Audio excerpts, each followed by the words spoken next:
मोरे राम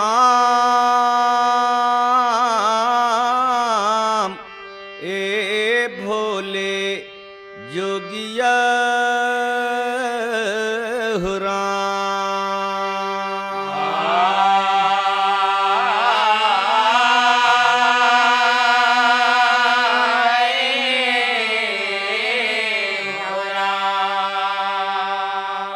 तो जब जब होता ये अत्याचार धरती थाम सके न भार तब तब महापुरुष कर होता है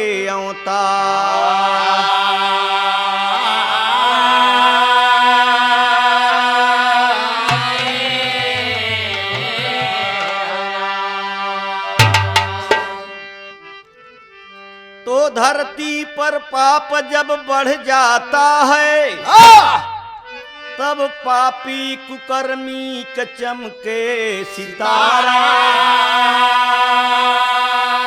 पशुअत व्यवहार करत आदमी निलज्ज बने बहु अवर बेटी कई इज्जत बिगाड़ा मालिक के दया लाग संत रूप धारण किए सारे सृष्टि के संत आके संवारा तो राम कैलाश कहे बुद्ध जी जन्म लिए चोर पापी अन्यायी ठगहारन को तारा।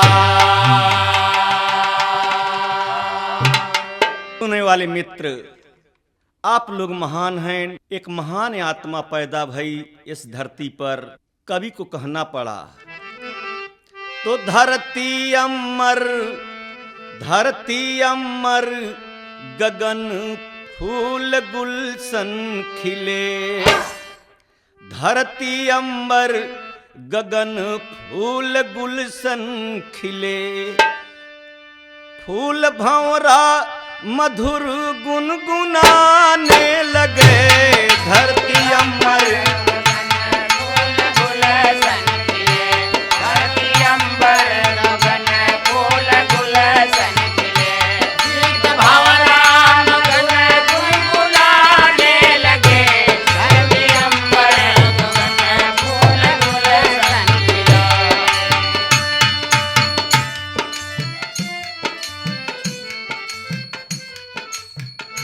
मस्तकू के कोयल मोर नाचत बन में। मस्तकू के कोयल मोर नाचत बन में।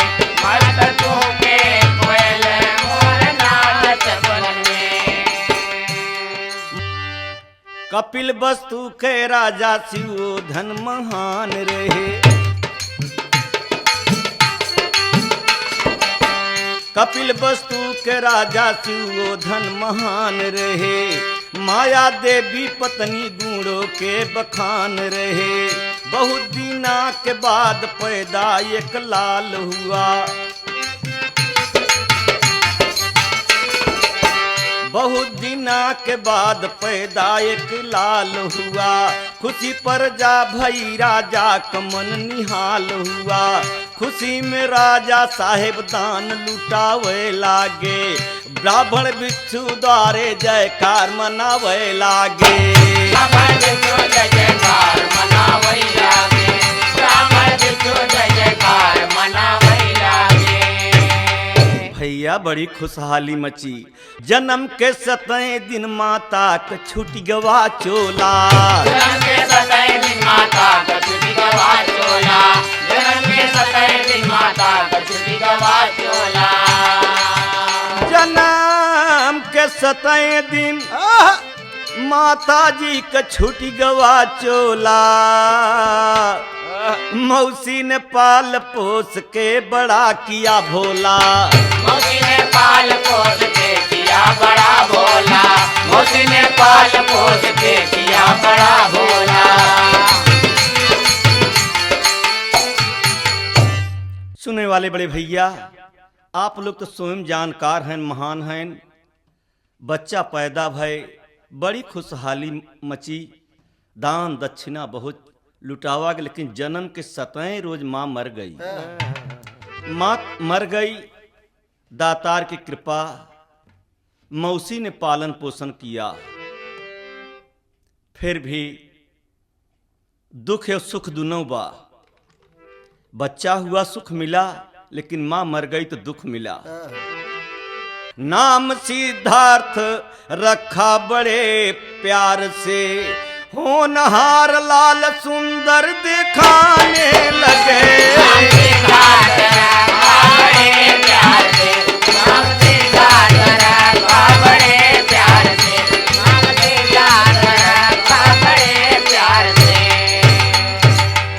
होनहार लाल सुंदर दिखाने लगे, होनहार लाल रूप सुंदर सुहाना सुहाने लगे।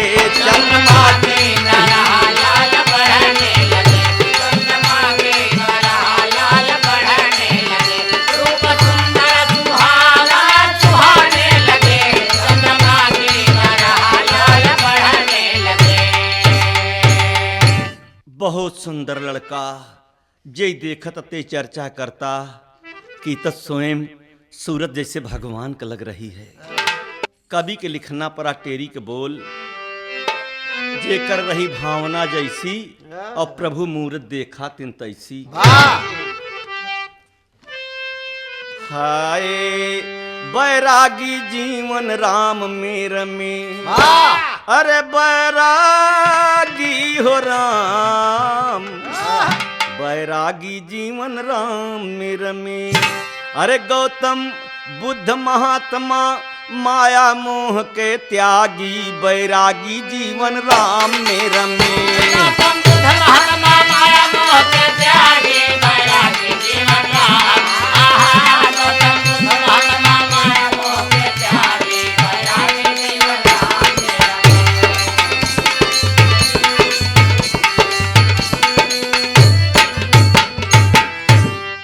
सुनने वाले बड़े भैया, सिद्धार्थ अपने बेटवा के राजा ने नाम लिखाया है। बुद्धि तेज रही बच्चे की, पढ़ाई में ध्यान लगाया है। आप लोग महान हैं, जानकार हैं, सारे नगर में चर्चा हो तक बच्चा ही तो बहुत पढ़ाई में तेज बा, बहुत अच्छा नंबर भी मिला। इसी तरह से कुछ रोज बिता, सिद्धार्थ सयान हो रहे हैं, 15-16 साल की उम्र होता।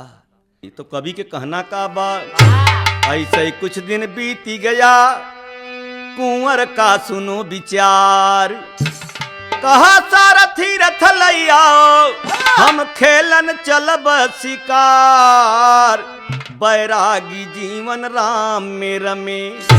अरे धरुना बान लिए पहुँचे वन में, बड़ भागी बैरागी जीवन राम मेर में। धरुना बान लिए पहुँचे वन में, बड़ भागी बैरागी जीवन राम। धरुना बान लिए पहुँचे वन में, बड़ भागी बैरागी जीवन राम मेर में।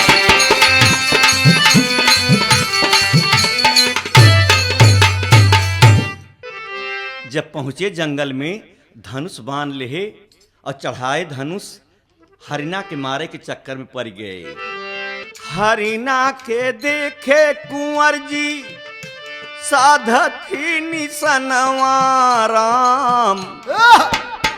बगलिए चरत हिरनी देख, रोवै भारी नयनवा राम।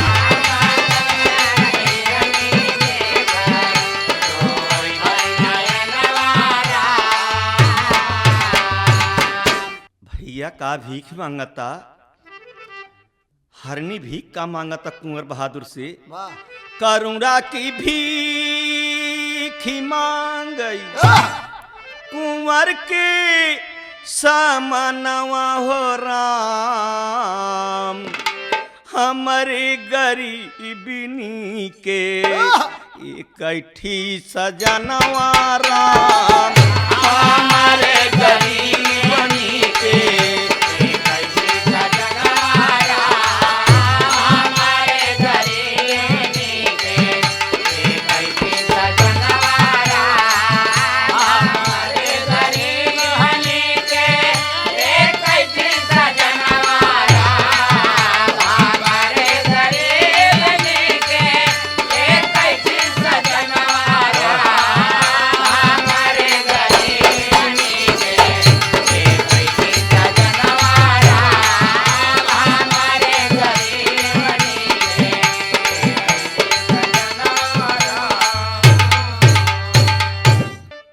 दयावंत कुंवर सोचाई लागे अपने मनवा हो राम, हत्या अब हम न करब, हरिना के अब हम न मरबई, लवटे भवनवा राम।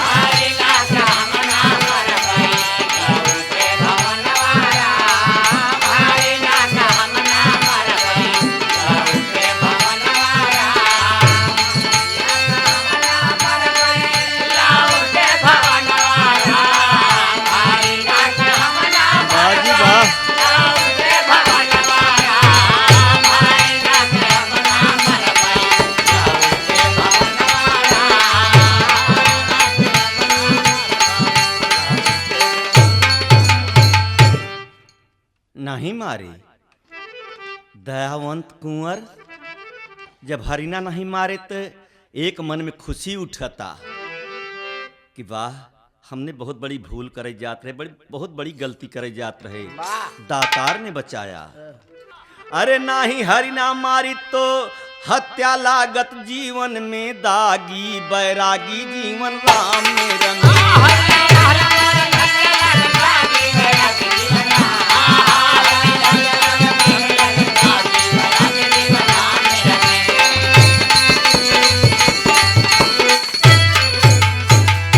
बारे मालिक खूब बचाए, नहीं तो हत्या लागत जिंदगी भर कहा जाए, और हिरनी के शराप लागत तब का होता है।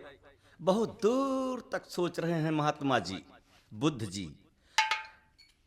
महात्मा का अर्थ ही होता जे करे आत्मा में प्यार का भावना हो, उपकार का भावना हो, और दूसरे का दुख में दुखी होना, दूसरे के सुखी में सुखी होना। मेरे दोस्तों कहना है, अब इतने में बहादुर कुंवर जी सिद्धार्थ जवान हो गए। अब राजा जी सोचत हैं का उनके पिताजी शिवोधन महाराज का सोचत हैं कि ऐसा न हो कि लड़का धार्मिक विचार का बा, जोस्ती लोग बताए भी हैं कि बैराग बा, ऐसा न करी कि इनकर शादी कर दे। जब दुल्हन आ जाए तो कैसे घर छोड़ी ही, यहीं पे ठीक तर्ज लगा तब भैया। हाय गांव को तर्ज या कभों कभों माताएं बहनाएं गावा करती, बड़े प्यार से गावत थी। कैसे शादी ब्याह में जब गावे लागत थी न तो बदरी आप हो लागत कि तरे नरियरवा क बारी ऊपर शाम गहना लगाई दे।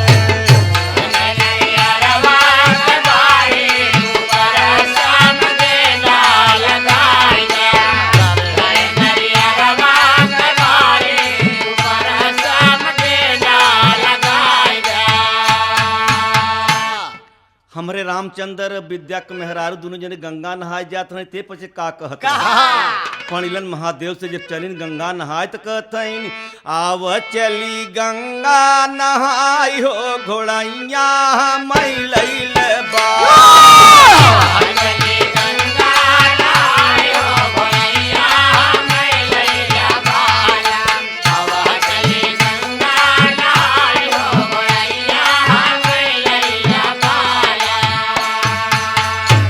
पुराना मजाकी भागीरथी जी का कहाँ का हो, आजकल घोड़ैये पर चलबू न जत कोनो बेजाई बा।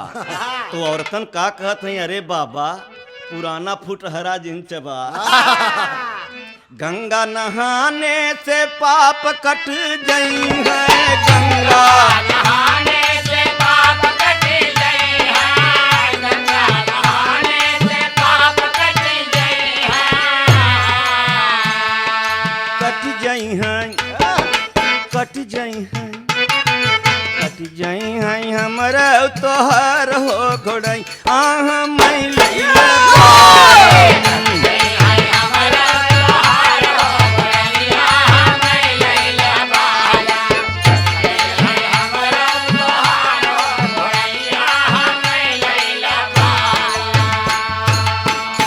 ये गांव के बोल में गंगा नहावे में कितना प्यार भक्ति व्याह।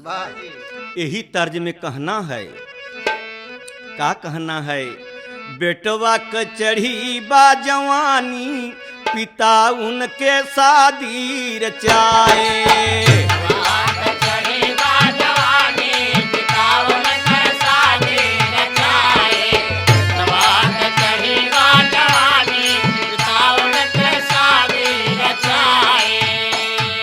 सिद्धार्थ लड़के कर दे शादी। सिद्धार्थ लड़के कर दे शादी। सिद्धार्थ लड़के कर दे शादी। आई हैं बहू घर में मिली है आजादी। बहू घर में मिली है आजादी। बहू घर में मिली है आजादी। सुखवा में बीते जिंदगानी पिता उनकी शादी रचाए।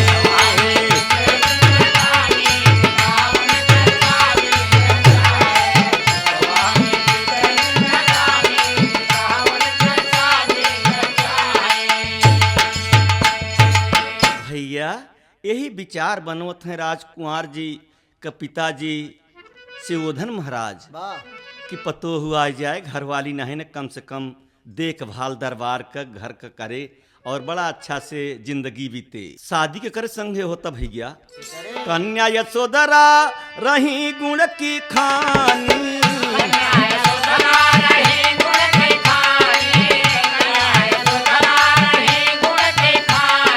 सिद्धार्थ संगे में शादी रचानी। सिद्धार्थ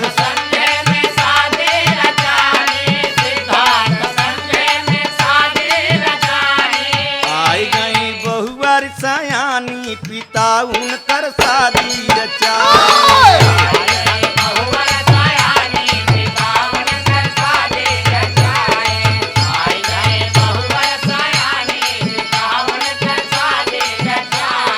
पिता कुछ रोज पैदा भय एक ललनवा।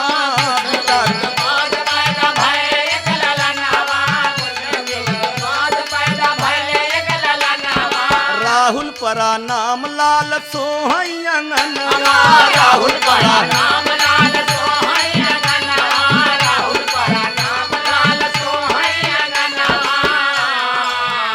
झिम बरसत बा पानी पिता उनकी शादी रचाए।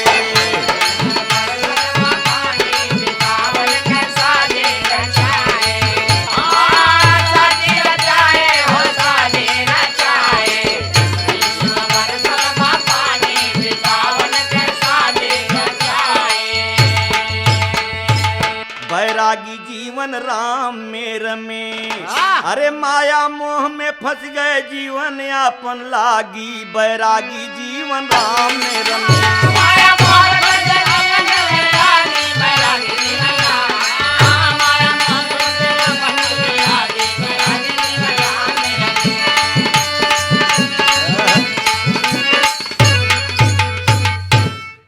बड़े भाई थोड़ी देर तक तो कुछ रोज तक तो माया के चक्कर रहा, लेकिन रह रह के एक दर्द हुआ करे कि जिंदगी में उपकार करना और दूसरे का भलाई करना चाहिए। इसलिए कि माँ का भी भक्ति में प्यार था, पिता का भी भक्ति धार्मिक विचार के थे। तो होता है ना, जेकर जैसा बाप होता है वैसे बच्चा बच्ची भी होते हैं, संस्कार तो पड़ता ही है। कबीर साहब तो कहा क्या कि कहाँ कबीर सुनो सब कोई और चोर का लड़का चोरई हुई। चोर का लड़का चोर, डाकू का लड़का डाकू, साहू का लड़का साहू, भगत का लड़का भक्ति में अवई करत थी। यही पे ठीक तर्ज आएगा एक दिना। सिद्धार्थ कहत हैं सारथी से कि चलते कतो घूमा जात, कहीं चला तो सारथी के संगे कुमार घूमे नगरी में। सारथी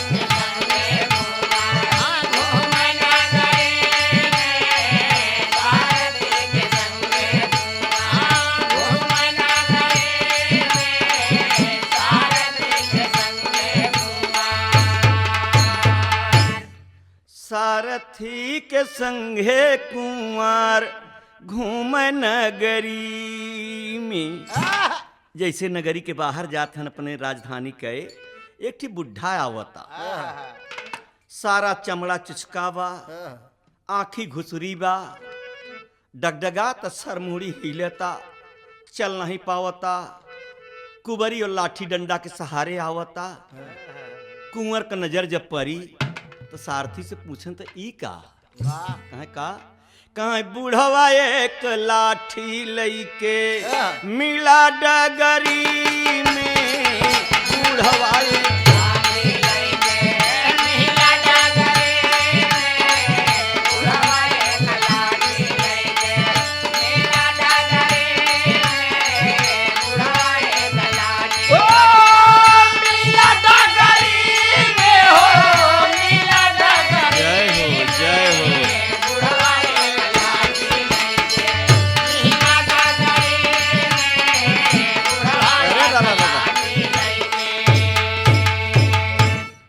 देखो आखिया त घुसुरी रहली चुचका बा चमड़ावा।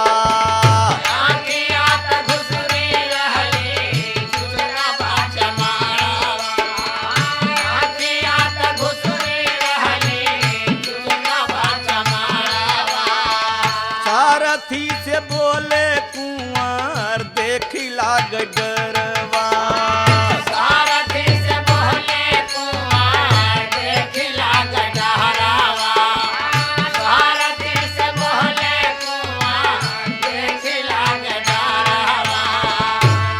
सारथी ये बुढ़ा के ये कौन सा है? ये तो देख के हमको डर लग रहा है, चला रहा है सामने मेरे चला रहा है। सारथी कहना है कुंवर बहादुर ऐसा न सोचो।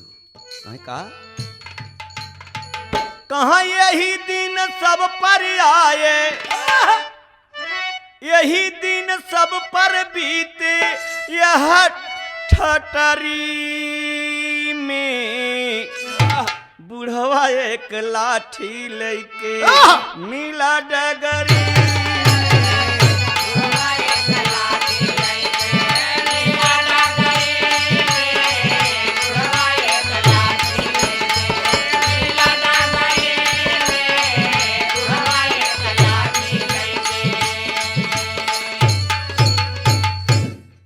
सारथी बोला सरकार बहादुर ये जिंदगी में सब कुछ देखे के पड़त है। बचपना भी होत है, फिर जवानी होत है, फिर आखिर में यही दशा सबको होना है। और जे पहले संभार लेस, जे जवानी साध लेस, ओकर बुढ़ाई सध जात। जे जवानी नहीं साधे ओकर बुढ़ाई नहीं सध सकत। ये बात सारथी बतिया था। कहे फिर यही सोच के जब घरे गए तो रात नींद नहीं लागता। रतिया में नींद नहीं सोच अपने मनवा।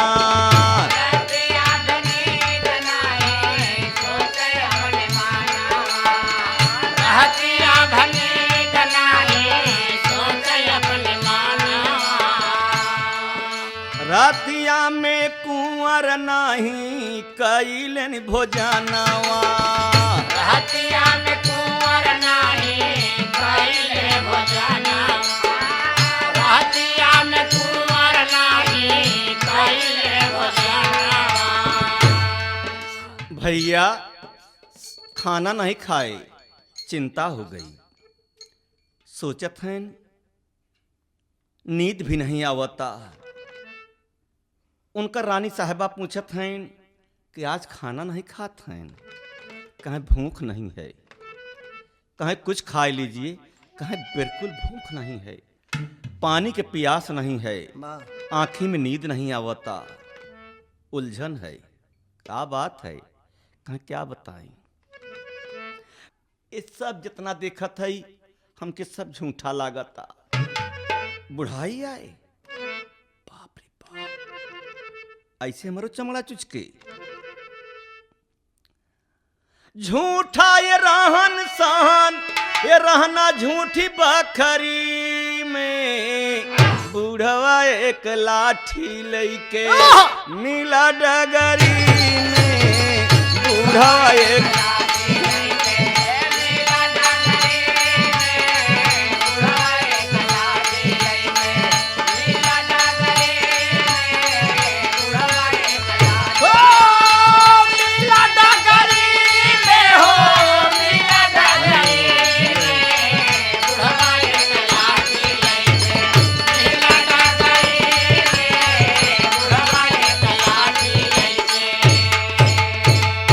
बैरागी जीवन राम में रमे।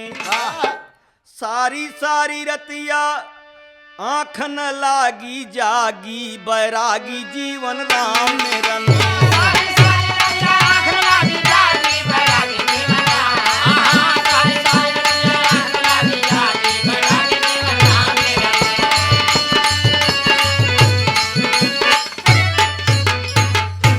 अच्छा कहे हाँ सारथी, जितना कुछ बात हो बुद्ध जी सारथी से सब कुछ बतावा करें। सारथी के अर्थ होत जैसे सारथी के काम कृष्ण भगवान के ही रहें, अर्जुन कोनो काम करें तो पूछे ही है। वैसे सारथी बहुत से लोग सोचे थी कि इक्का घोड़ा हाँकत है एक आ जाना है, लेकिन इक्का घोड़ा हाँके वाला भी जानता है हमको कहाँ चलना है।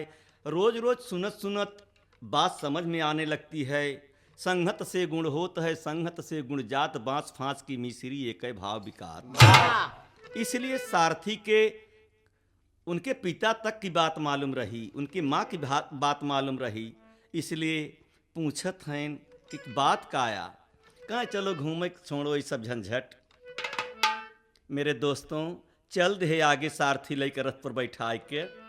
तो कहना का बा एक ठी तर्ज का नमूना भैया कभों कभों गावा करती गांव में लोगन। अरे बैठ मोरे राम हो झूलानिया के छैया,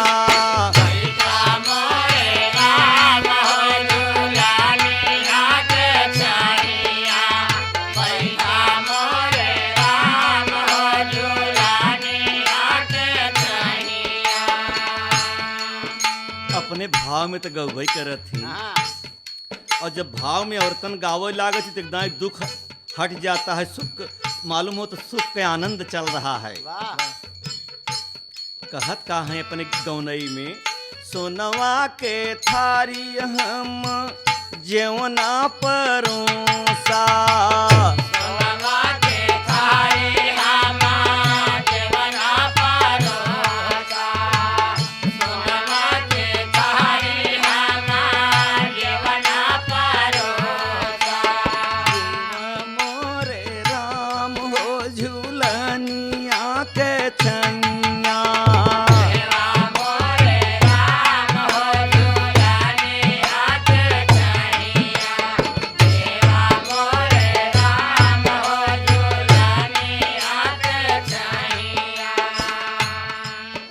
आप बताओ झूलनी के अर्थ कितना लग सकत है, आप लोग कितना लगा ले कि हम नहीं बता सकत है। लेकिन झूलनी में तो सारा संसार झूलता। इसलिए जब धरती झूल रही है, सूरज चांद सितारा झूल रहे हैं, तो बचा कौन फिर बीच में? सभी झूल रहा है, क्यों कम क्यों ज्यादा। अब झूलबे के अर्थ है आप कहाँ तक लगाई, इ तक स्वयं श्रोता महान होती समझें कि का झूलत है, का गौनई में भरा बा। बीच में है बदे इतना आपके एक गांव के लोग गीत के बोल में राम की बात सुनावा है बदे कि ताकि कतो से उबियावन तो नहीं लागता। जब श्रोता गाना सुने में उबियात ही तो गाना समझ नहीं पाते, इसलिए चलाक गाने वाला थोड़ा थोड़ा मसाला देते रहता ताकि आपके नींद ओहाई न लग सके। और जौन चीज़ सुनाई और सुने तो घरे तक चर्चा कराई। कहाँ कबीर सुनई जब साधई, और सुने और सधबई नहीं कहे तो सुनब बेकार बतोहा। मेरे दोस्तों यही बात चिंता में सारथी पूछत हैं कि आप उदास बहुत है राजन। तो कुंवर जी कहत का हैं कि का करी राम हम दुनिया में आई के, राम हम दुनिया में आए के,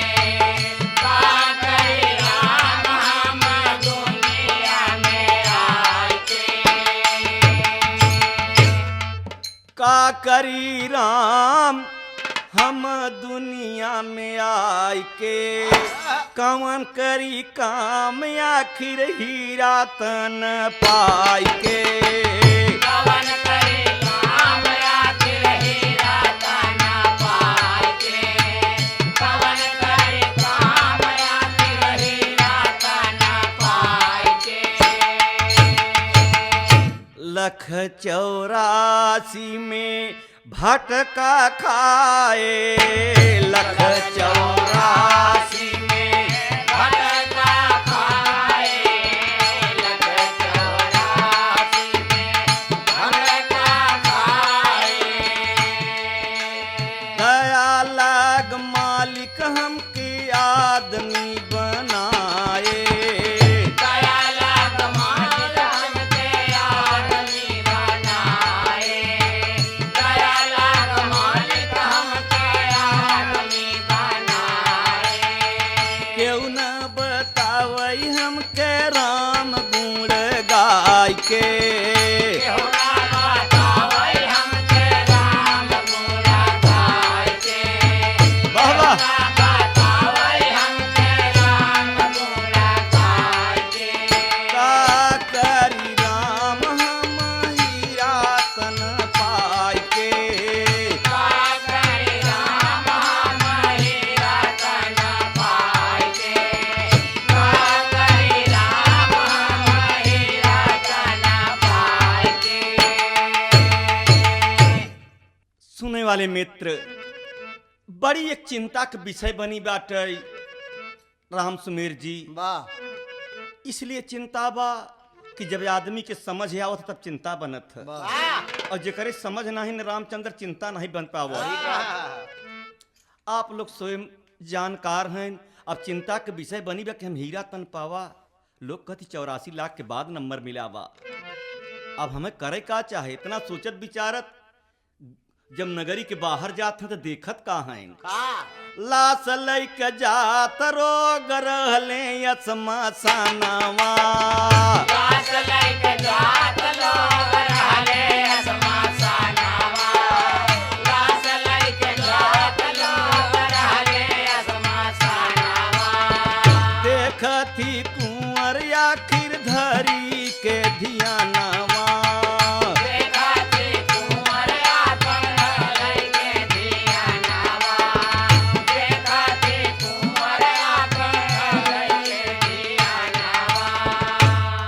अरे भैया सारथी, सारथी भैया ई का जाता कहे का लेके लोग जात हैं कि राम नाम सत्य सत्य है, राम नाम सत्य है। सत्य है। अब मुर्दा के संगे सत्य असत्य का पता बा। कहे लोग सत्य का कह रहे हैं, कहे राम नाम सत्य कह रहे हैं, कहे सत्य कौन है। अब यही जगह पर उनके और झटका लागा था। कहे सत्य का है, कहे वे तो नहीं मालूम है। सारथी बोला कि महाराज ये बात तो नहीं मालूम है। तो सब वही से पूछे लगनी लगिया बुलाय के, का करी राम हम ए मानवता न पाय के, का करी राम हम।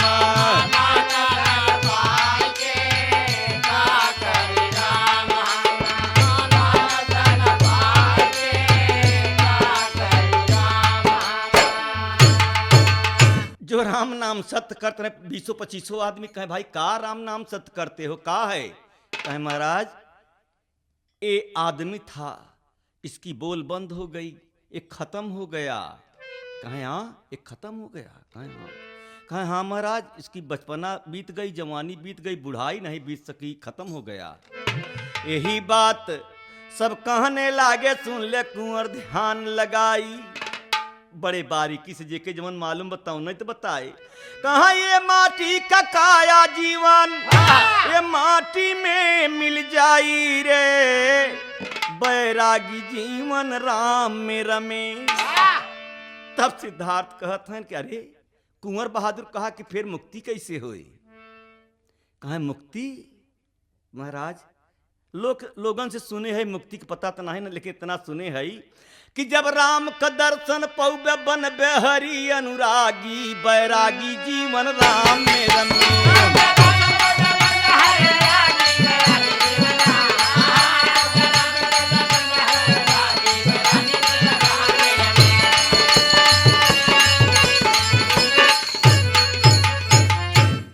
प्यारे दोस्त, ये गाना के बदे कई जने के सिफारिश चला। कई जने कहन कि भाई साहब बिहार में दास गाना गावे के बहुत विचार दे हैं लोग कि महात्मा बुद्ध का यह गली गली में गांव गांव में चर्चा बा, गीत नहीं बनाए आप कैसेट में।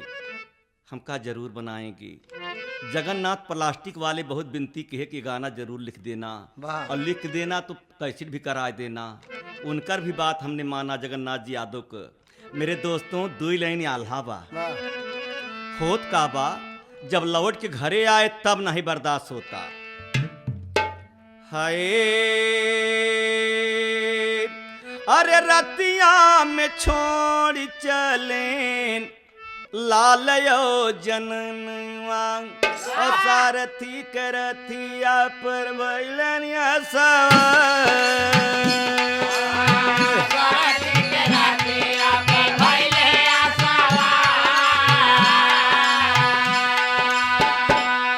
घंटा 2 घंटा का समय बीती गईली, अपने राजधानी के हो गईले पास। सारथी से बोले कुंवर लौट जा भवनवा, सारथी से बोले कुंवर लौट जा भवनवा, सारथी से बोले कुंवर लौट जा भवनवा। करब तपस्या हम जंगल के मझार, करब तपस्या हम जंगल के मझार। बोला सारथी जब कुंवर से बयानवा, बोला सारथी जब कुंवर से बयानवा, बोला सारथी जब कुंवर से बयानवा। कैसे का राजा हम जाई दरबार, कैसे का राजा हम जाई दरबार। अरे राजा पूछे लगी जब आप वाली बतिया, राजा पूछे लगे हैं जनाब वाली बतिया, राजा पूछे लगे हैं जनाब वाली बतिया। कौन उत्तर देब जब पूछिए बहुआर, अरे कौन उत्तर देब जब पूछे बहुआ। एको नाही बतिया सुनती लटगनवा, नहीं बतिया तो सुनल लगनवा, तो नहीं बतिया तो सुनल लगनवा। गया जिला पहुँचे सुन भालगो नदी के किनार, अरे गया जिला पहुंचे फाल्गुन नदी के किनार। 6 साल दिनवा बिताए नदिया पर,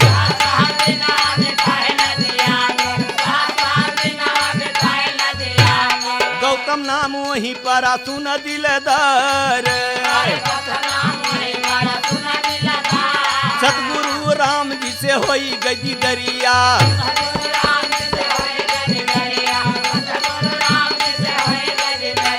हरिहर हर जी से पाए जब दीदार।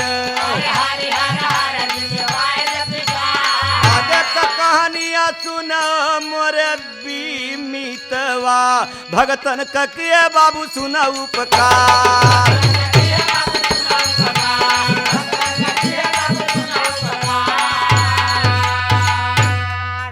अरे भगवान बन गए लोग, भगवान कहे भगवान बन गए, बदले मानव का बिचारवा भगवान बन गए।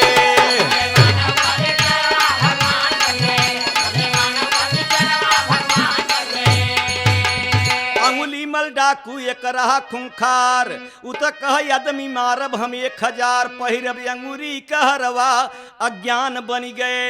एक दिना गौतम बुद्ध से और अंगुली मल से होई गई दीदार, मचाए रहा जंगल में सुना हाहाकार, दौड़ा लईका कटरवा अज्ञान बनी गए। वही समय में हंसा महात्मा बुद्ध ने, क्या बात है? तब अंगुलीमल बोला कि हमके लोग देख कर घबराते हैं, हाथ जोड़ते हैं, लेकिन ये आदमी हंस रहा, काहे हंस रहे हो? कहाँ हंसते है? बते है कि हम इतना दिना से तपस्या भक्ति करते, हमार कैसे उपकार होए, कैसे उद्धार होए, और सोचत है तू इतना हत्या करते तो हार का होए। वह गिर गए चरण पर पटका का परवा, अज्ञान बन गए। वही समय में ज्ञान दिए, चोरी और चमारी द छोड़ी हमारे भाई सदा सच बोल अहिंसा अपनाई बदल अपन तू बिचरवा महान बन गए।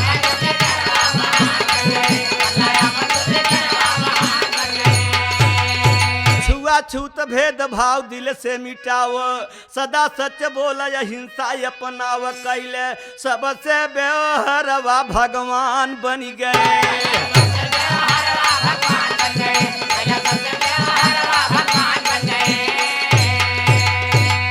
चोर अन्यायी डाकू तक के ज्ञान दिया तराम हित गुरु चंद्रमणि जी कविता लिखते भारी। अरे राम कैलाश गायन में हवै बाबू निरंकारी बैरागी जीवन राम में रमे सतगुरु निरंकार जी दिया स्वर्य और रागी बैरागी जीवन राम में रमे।